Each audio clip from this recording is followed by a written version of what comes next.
Salut les gars, j'espère que vous allez bien. Lorsqu'on parle du cacao dans le monde, on ne peut que penser à la Côte d'Ivoire. La Côte d'Ivoire, en effet, c'est le premier pays producteur du cacao dans le monde. Mais il se passe quelque chose depuis quelque temps qui est franchement une histoire de fou. Une histoire de fou, pourquoi? Parce que le cacao ivoirien, c'est-à-dire le paysan ivoirien, vend son cacao à 1000 francs le kilogramme. 1000 francs le kilogramme. Dit comme ça, c'est cool. On peut se dire 1000 francs, c'est très bien. Parce que lorsqu'on a 100 kilogrammes, ça donne 100 000 francs de vente de cacao. Mais là où le bas blesse, c'est que tenez-vous tranquille, le paysan camerounais, pendant ce temps, vend son kilogramme de cacao à 4000 francs pratiquement.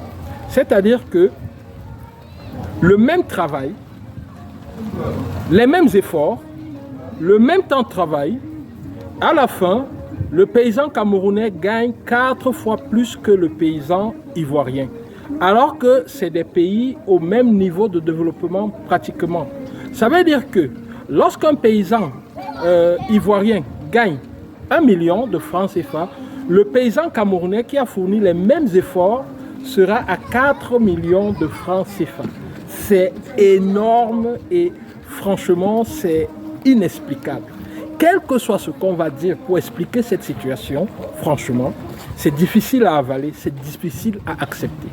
Tout ce qu'on peut dire, c'est qu'en réalité, le prix du cacao, qui est produit pourtant en Afrique, c'est-à-dire le premier producteur du cacao au monde se trouve en Afrique, c'est la Côte d'Ivoire. Le prix du cacao est fixé à l'extérieur. Et au niveau de la Côte d'Ivoire, il y a encore des mécanismes de fixation de prix à l'interne qui font que le paysan ivoirien ne va pas bénéficier de ce qui se passe dans le monde. Au niveau du Cameroun, ces mécanismes-là ont été allégés à telle enseigne que le prix du cacao varie en fonction de ce qui se passe dans le monde. C'est un gros avantage et ça, je dis bravo aux autorités camerounaises qui ont pu ajuster les choses dans ce sens-là.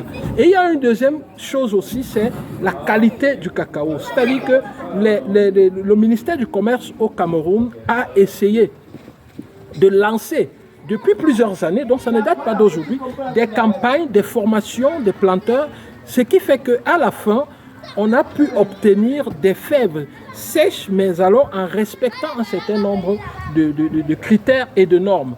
Autre chose aussi, certaines entreprises se sont installées au niveau du Cameroun, c'est-à-dire que les Camerounais ont investi sur certaines entreprises de transformation du cacao à telle enseigne que la compétition locale est déjà très élevée. Tout cela a abouti à un résultat qui fait qu'aujourd'hui, le cacao camerounais se vend 4 fois plus cher que le cacao ivoirien. Mais alors, comment faire pour reniveler cela, pour que le planteur ivoirien bénéficie aussi de son travail autant que le planteur camerounais? Mais c'est une histoire de fou.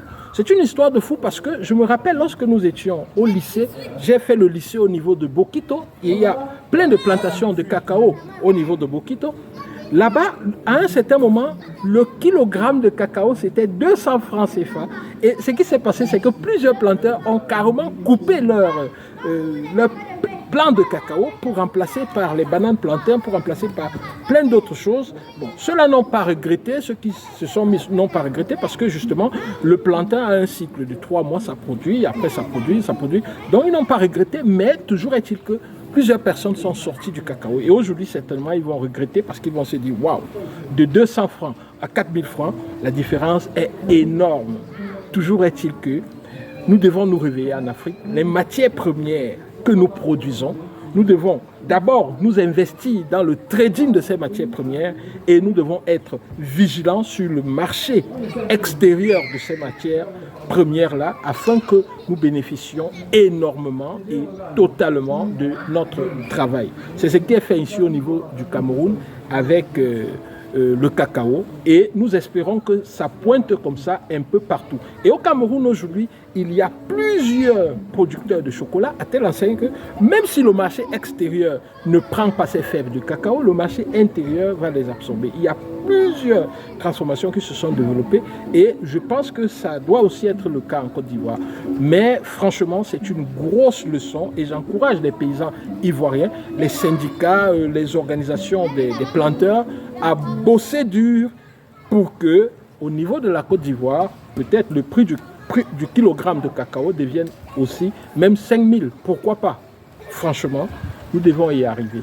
Et nous ne pouvons arriver que si nous nous serrons les coudes, si nous nous donnons la main, c'est-à-dire les autorités camerounaises essayent de donner le secret aux autorités ivoiriennes et que ces autorités ivoiriennes aussi soient ouvertes pour que le plus grand bénéficiaire de tout ce qui se passe au niveau mondial soit le planteur, parce que c'est le planteur qui produit le cacao. C'est grâce à lui que nous avons le cacao. Alors il faudrait qu'il soit le premier bénéficiaire. Il est inadmissible que des chocolatiers, c'est-à-dire ceux qui font du chocolat en Turquie, en Europe, roulent carrosses, c'est-à-dire ont des grosses voitures, mènent un train de vie super, alors que le planteur africain qui produit ce cacao n'arrive même pas à se soigner lorsqu'il est malade. C'est un déséquilibre inacceptable et nous devons dire non à ce déséquilibre-là en travaillant pour que le gros des bénéfices des ventes des fèves de cacao